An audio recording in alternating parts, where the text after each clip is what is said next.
ಇಲ್ಲಿ ನನ್ನ ಹಿಂದೆ ಸ್ಟೆಪ್ಸ್ ಕಾಣಿಸ್ತಾ ಇದೆ ಅಲ್ವಾ, ಅಲ್ಲೇ ಆಕೆ ಬಂದು ನಮ್ಮನೆಗೆ ಆಯಿಲ್ ಹಾಕ್ಬಿಟ್ಟು ಹೋಗ್ಬಿಟ್ಟಿದ್ಲು, ಜಾರಿ ಬಿದ್ದೋಗ್ಲಿ ಅಂದ್ಬಿಟ್ಟು. ಹೆಂಗೆಲ್ಲ ಹಿಂಸೆ ಪಟ್ಟಿದ್ದೀವಿ ಅಂದರೆ. ಇವತ್ತು ಗುರುವಾರ ಆಗಿರೋದ್ರಿಂದ ರಾಯರ ದೇವಸ್ಥಾನಕ್ಕೆ ಹೋದೆ. ಮಂತ್ರಾಲಯಕ್ಕೆ ಹೋಗಬೇಕು ಅಂದ್ಕೊಂಡಿದ್ದೆ, ಆದರೆ ಹೋಗೋಕ್ಕಾಗಲಿಲ್ಲ. ಮನೆ ಹತ್ರನೇ ಇರೋ ರಾಯರ ಗುಡಿಗೆ ಹೋದೆ. ಹೋಗಿ ಅಲ್ಲೆಲ್ಲ ಪೂಜೆ ಮಾಡಿ ಬಂದೆ. ಅಲ್ಲಿ ಒಬ್ಬರು ಸಿಕ್ಕಿದ್ರು, ಗೊತ್ತಿರೋರೆ.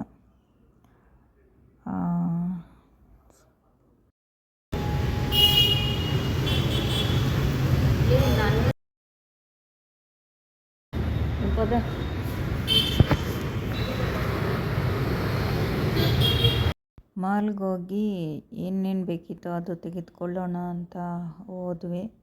ಮಾಲ್ ಇನ್ನೂ ತೆಗ್ದಿರಲಿಲ್ಲ. ಮಾಲ್ ತೆಗೆದಿತ್ತು, ಮಾಲಲ್ಲಿರೋ ಮಾರ್ಟ್ ತೆಗ್ದಿರಲಿಲ್ಲ. ಆರ್ಟು ತೆಗಿಯೋದು 10 o'clockಗೆ, ಮಾಲೆಲ್ಲ 8 o'clock 9 o'clockಗೆಲ್ಲ ಓಪನ್ ಆಗಿಬಿಡುತ್ತೆ. ಕ್ಲೀನ್ ಮಾಡ್ತಾಯಿದ್ರು. ಸರಿ ಅಂತ ಒಂದು 15 ಮಿನಿಟ್ಸ್ ವೆಯ್ಟ್ ಮಾಡಿಕೊಂಡು ಆಮೇಲೆ ಅಲ್ಲಿ ಏನು ಶಾಪಿಂಗ್ ಮಾಡಬೇಕೋ ಅದನ್ನೆಲ್ಲ ಶಾಪಿಂಗ್ ಮಾಡಿಕೊಂಡು ಬಂದ್ವಿ. ಒಳಗಡೆ ಎಲ್ಲ ಫಿಲಿಮ್ ಎಲ್ಲ ಥಿಯೇಟ್ರ್ 11 o'clockಗೆ ಓಪನ್ ಆಗೋದು.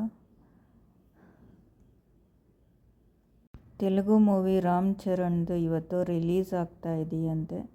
ಅವ್ರು ನಮ್ಗೆ ನೋಡಿದ ತಕ್ಷಣ ಅವ್ರಿಗೆ ನಾವು ತೆಲುಗವರು ಅಂತೇನೋ ಗೊತ್ತಾಗ್ಬಿಟ್ಟು ಅವರೇ ಹೇಳಿದ್ರು, 11 ಗಂಟೆಗೆ ರಾಮ್ ಚರಣ್ ಮೂವಿ ಓಪನ್ ಆಗೋದು ಮೇಡಮ್ ಅಂದರು.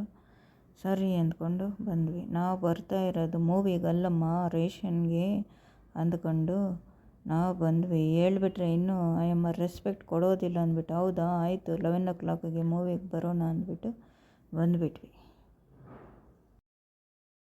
ಅಯ್ಯೋ ದೇವ್ರೆ, ನೀನೇನು ಗೇಮ್ ಆಡ್ತೀಯಾ? ನೀನೇನು ಚಿಕ್ಕ ಮಗುನ? ಹೋಗು, ಅಲ್ಲಿ ನೋಡ್ತಾ ಇದ್ದೀಯಾ? ಹೋಗು, ಅವ್ರೇನಾದರೂ ಬಂದರೆ ಬೈತಾರೆ. ಮಾಲಲ್ಲಿ ಹೊರಗಡೆ ಇರೋ ಹುಡುಗಿ, ಹೋಗಿ ಮೇಡಮ್ ಮಾಲ್ ಒಳಗಡೆ, ಮಾಲೆಲ್ಲ ಒಂದು ರೌಂಡ್ ಹಾಕಿ ಇನ್ನೂ ಅಂಗಡಿಗಳೆಲ್ಲ ತೆಗಿಯೋದು ಲೇಟು ಅಂದ್ಬಿಟ್ಟು ಕಳಿಸಿದ್ರು. ನಾನು ಹೊರಗಡೆನೇ ಇದ್ದೆ, ಏನಾದರೂ ಬೈತಾರೇನೋ ಅಂದ್ಬಿಟ್ಟು ಅವರೇ ಪರ್ಮಿಷನ್ ಕೊಟ್ಟು ಒಳಗಡೆ ಕಳಿಸಿದ್ಮೇಲೆ ನಾವು ಸುಮ್ಮನೆ ಇರ್ತೀವ. ರೊಚ್ಚಿಗೆದ್ದು ಅಲ್ಲಿ ರೀಲ್ಸು ಎಲ್ಲ ತೆಗೆದು ಫೇಸ್ಬುಕ್ಕು ಇನ್ಸ್ಟಾಗ್ರಾಮು ಎಲ್ಲ ಅದರಲ್ಲೂ ಬಿಟ್ಟೆ. ಏನು ಬಾತ್ರೂಮ್ ಕಡೆ ಹೋಗಿ ತೋರಿಸ್ತಾ ಇದ್ದೀಯಾ? ಇಲ್ಲಿ ತುಂಬ ಚಿಂಗ್ಸ್ ಅವರೇ ಇದ್ದರು.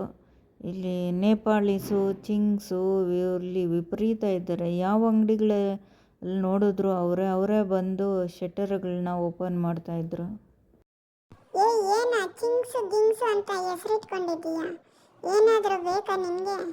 ನಾವು ಬೆಳಗ್ಗೆನೇ ಬಂದು ಬಾಗಿಲುಗಳನ್ನೆಲ್ಲ ತೆಗೆದು ಒಳಗಡೆ ಕೆಲಸಗಳು ಮಾಡ್ತಾ ಇದ್ದೀವಿ. ನೀವು ನೋಡು ವೇಸ್ಟ್. ಎಲ್ಲ ಕ್ಲೀನ್ ಮಾಡೋರೆಲ್ಲ ಬಂದು ಹೊರಗಡೆ ಎಲ್ಲ ನೀಟಾಗಿ ಕ್ಲೀನ್ ಮಾಡಿ ಮಿಷಿನ್ಗಳಲ್ಲಿ ಇಡ್ತಾ ಇದ್ದರು. ಮಾಲವರು ಬಂದು ಡೋರುಗಳು ಓಪನ್ ಮಾಡಿ ಒಳಗಡೆ ಹೋಗ್ತಾಯಿದ್ರು.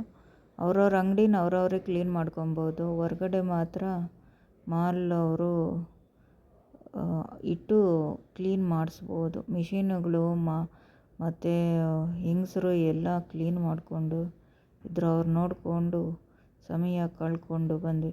ಇದೆಲ್ಲ ಪ್ಲಾಸ್ಟಿಕ್ ಓವನ್. ಮಾಲ್ ಒಳಗಡೆ ಬಂದ್ವಿ, ಎಲ್ಲ ಕಾಯ್ಕೊಂಡಿದ್ರು. ನಾವು ಅವ್ರ ಜೊತೆಯಲ್ಲಿದ್ವಿ. ಬಂದು ಏನು ಬೇಕೋ ಅದನ್ನೆಲ್ಲ ತೆಗೆದುಕೊಂಡು ಬಂದ್ವಿ. ಅಯ್ಯೋ, ಈ ಅಮ್ಮ ಏನೋ ಫ್ರೀ ಪ್ರಮೋಷನ್ ಏನೋ ಮಾಡಿಕೊಡ್ತಾ ಇದ್ದಾಳೆ ನೋಡಿ ಅಂಗಡಿಗೆ. ಈ ಮಾಲಲ್ಲಿರೋ ಹುಡುಗರು ರೆಸ್ಪೆಕ್ಟೇ ಇಲ್ಲ, ಅನ್ರೆಸ್ಪೆಕ್ಟ್. ಏನು ಅಂಬಾನಿ ಲೆವೆಲಲ್ಲೇ ಇರ್ತಾರೆ. ಇನ್ನೇನು ಅಂದ್ಕೊಂಡಿದ್ದೀಯಾ? ಅವ್ರನ್ನ ಯಾರು ಅಂದ್ಕೊಂಡಿದ್ದೀಯಾ? ಮಾಲಲ್ಲಿ ಕೆಲಸ ಮಾಡೋರು. ನೀನು ಬಂದು 500 ರೂಪಾಯಿಗೆ 1000 ರೂಪಾಯಿಗೆ ತೆಗೆದುಕೊಂಡ್ಬಿಟ್ರೆ ಸುಮ್ಮನೆ ಬಿಡ್ತಾರ? 10,000 20,000 ತೆಗೆದುಕೊಳ್ಳೋರಿಗೆ ಒಂಚೂರು ರೆಸ್ಪೆಕ್ಟ್ ಕೊಡ್ತಾರೆ. ನೀನು ತೆಗಿಯೋ 1000 ರೂಪಾಯಿಗೆ 500 ರೂಪಾಯಿಗೆ ಯಾರು ರೆಸ್ಪೆಕ್ಟ್ ಕೊಡ್ತಾರೆ? ತೆಗಿ ನೀನು 1 ಲಕ್ಷ ರೂಪಾಯಿ, ನಿನಗೂ ರೆಸ್ಪೆಕ್ಟ್ ಕೊಡ್ತಾರೆ. ಮಾಲಲ್ಲಿ ಏನು ಬೇಕೋ ಅದನ್ನೆಲ್ಲ ತೆಗೆದುಕೊಂಡು ಮನೆ ಕಡೆ ಬರ್ತಾ ಇದೆ. ಅವಾಗೆಲ್ಲ ಒಂದು ಗ್ರೂಪ್ ಮಾಡ್ಕೊಂಡಿದ್ರು, ಒಂದು ಗುಂಪು, ನಮ್ಮ ವಿರೋಧ ಪಕ್ಷ ಅಂತಿರುತ್ತೆ ಅಲ್ವಾ, ಅವರೆಲ್ಲ ಒಂದಾಗಿ ನಮಗೆ ಮಾಡ್ತಾ ಇದ್ದಿದ್ದು. ನಾವು ತಲೆ ಕೆಡಿಸ್ಕೊತಾ ಇರಲಿಲ್ಲ. ನೀವು ಮಾಡಿದ್ದು ನಿಮಗಾಗುತ್ತೆ, ನಾವು ಮಾಡಿದ್ದು ನಮಗಾಗುತ್ತೆ ಅಂದ್ಬಿಟ್ಟು ಎಲ್ಲ ಮಾಡ್ತಾಯಿದ್ರು. ಏನೇನೋ ಮಾಡೋದು, ಮನೆಗೆ ತಂದಾಕೋದು ಎಲ್ಲ. ನಾವೆಲ್ಲ ಎಲ್ಲರೂ ಅಂತ ಇದ್ದಿದ್ದು, ಯಾರು ಕೆಟ್ಟದ್ದು ಮಾಟ ಮಂತ್ರ ಮಾಡ್ತಾರೋ ಅದು ಅವ್ರಿಗೆ ತಿರುಗುತ್ತೆ, ನಿನ್ನ ತಲೆಗೆ ಹಾಕ್ಕೊಂಬೇಡ ಅಂದ್ಬಿಟ್ಟು ಅಂತ ಇದ್ದರು. ನಾನು ಹೌದು ಅಂದ್ಕೊಂಡು ಸುಮ್ಮನೆ ಇದ್ದೆ. ಆಮೇಲೆ ಹೋಗ್ತಾ ಹೋಗ್ತಾ ನಮ್ಮ ಮನೆಯಲ್ಲಿ ಏನೇನೋ ನಡ್ದೋಯ್ತು, ಜೀವಗಳೇ ಹೊರಟೋಯ್ತು. ಭಗವಂತ ಅನ್ನೋನು ಒಬ್ಬನಿದ್ದಾನೆ, ದೇವ್ರ ಮೇಲೆ ನಂಬಿಕೆ ಹೋಗಲಿಲ್ಲ. ಬೇಜಾರಾಗುತ್ತೆ ಹೇಳ್ಕೊಳ್ಳೋದಕ್ಕೆ. ಆದರೆ ಮಾಡಿದವ್ರು ಮಾತ್ರ ಚೆನ್ನಾಗಿ ಮೆರಿತಾ ಇದ್ದಾರೆ, ಈಗಲೂ ಮೆರಿತಾ ಇದ್ದಾರೆ. ಕೆಲವೊಂದು ಸಲ ಈಗೆಲ್ಲ ದೇವರು ಕಪಾಳಕ್ಕೆ ಬಾರಿಸ್ತಾ ಇದ್ದಾರೆ. ಆಟ ಆಡಿಸೋ ಅಷ್ಟು ದಿವಸ ಆಟ ಆಡಿಸಿ ಇವಾಗ ಕಪಾಳಕ್ಕೆ ಬಾರಿಸ್ತಾರೆ. ಇಲ್ಲಿ ನನ್ನ ಹಿಂದೆ ಸ್ಟೆಪ್ಸ್ ಕಾಣಿಸ್ತಾ ಇದೆ ಅಲ್ವಾ, ಅಲ್ಲೇ ಆಕೆ ಬಂದು ನಮ್ಮನೆಗೆ ಆಯಿಲ್ ಹಾಕ್ಬಿಟ್ಟು ಹೋಗ್ಬಿಟ್ಟಿದ್ಲು, ಜಾರಿ ಬಿದ್ದೋಗ್ಲಿ ಅಂದ್ಬಿಟ್ಟು. ಹೆಂಗೆಲ್ಲ ಹಿಂಸೆ ಪಟ್ಟಿದ್ದೀವಿ ಅಂದರೆ ಸುಮ್ಮನೆ ಅಲ್ಲ.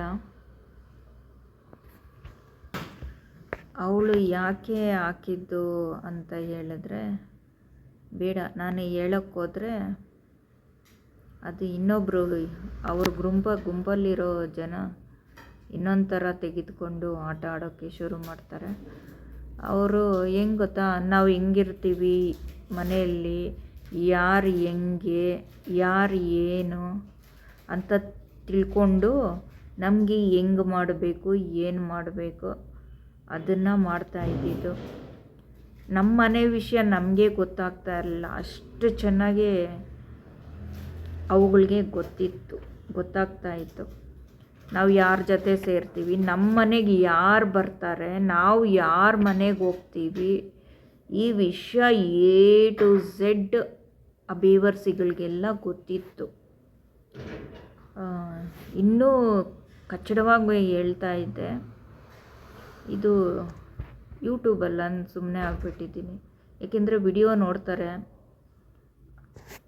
ನೋಡಿ ಹಂಗೆ ಸತ್ತೋಗ್ಬಿಡಬೇಕು. ಅವರು ಮಾಡಿರೋದು ಮರ್ತಿರಬಹುದು, ನಾವು ಇರೋವರೆಗೂ ಇರುತ್ತೆ ಆ ನೋವು. ಸಣ್ಣ ಪುಟ್ಟ ನೋವಲ್ಲ ಅದು, ಜೀವಗಳೇ ಹೋಗಿದೆ ಅಂದರೆ ಆ ನೋವು ನಮಗೆ ಎಲ್ಲಿ ತನಕ ಇರುತ್ತೆ. ಅವರು ಏನೇ ಕೊಟ್ಟರು ಏನೇ ಮಾಡಿದ್ರು ಈ ನೋವು ಹೋಗೋದಿಲ್ಲ. ಮನೆ ಹಾಳಿಗಳು ಅಂತಾರೆ ಅಲ್ವಾ, ಅವ್ರಿಗೆ ಮಾಡಬಾರ್ದೆಲ್ಲ ಮಾಡಿಬಿಟ್ಟು ಅಲ್ಲಿ ಬಂದು ದೇವ್ರಿಗೆ ಕೈ ಮುಗಿದ್ಬಿಟ್ರೆ ದೇವ್ರೇನು ಬಿಟ್ಬಿಡೋದಿಲ್ಲ. ತುಂಬ ಕಲ್ತಿದ್ದಾರೆ.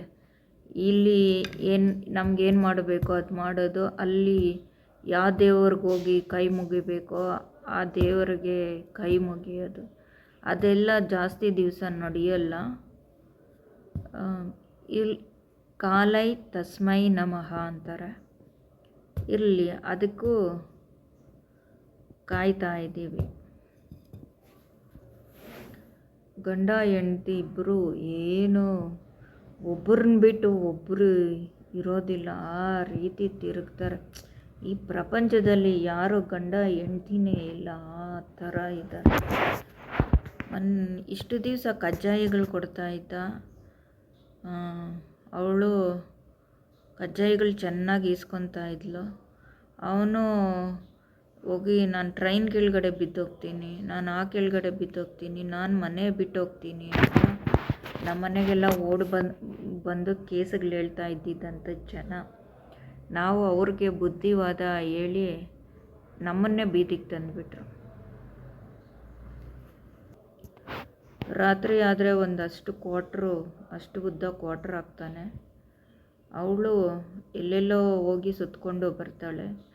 ಎಲ್ಲೋ ಬಂದು ದೇವ್ರಿಗೆ ಕೈ ಮುಗಿಯೋದು, ಇನ್ನೊಬ್ಬರ ಮನೆಗೆ ಏನು ಮಾಡಬೇಕೋ ಅದನ್ನೆಲ್ಲ ಮಾಡಿ ತಂದಾಕೋದು. ಇದನ್ನೆಲ್ಲ ಮಾಡೋದು ಹೋಗಿ ಅಲ್ಲಿ ದೇವ್ರಿಗೆ ಕೈ ಮುಗಿಯೋದು. ಎಷ್ಟು ಜಾಣ್ರು ಅಂದ್ಕೊಂಡಿದ್ದೀರಾ ಜನರು?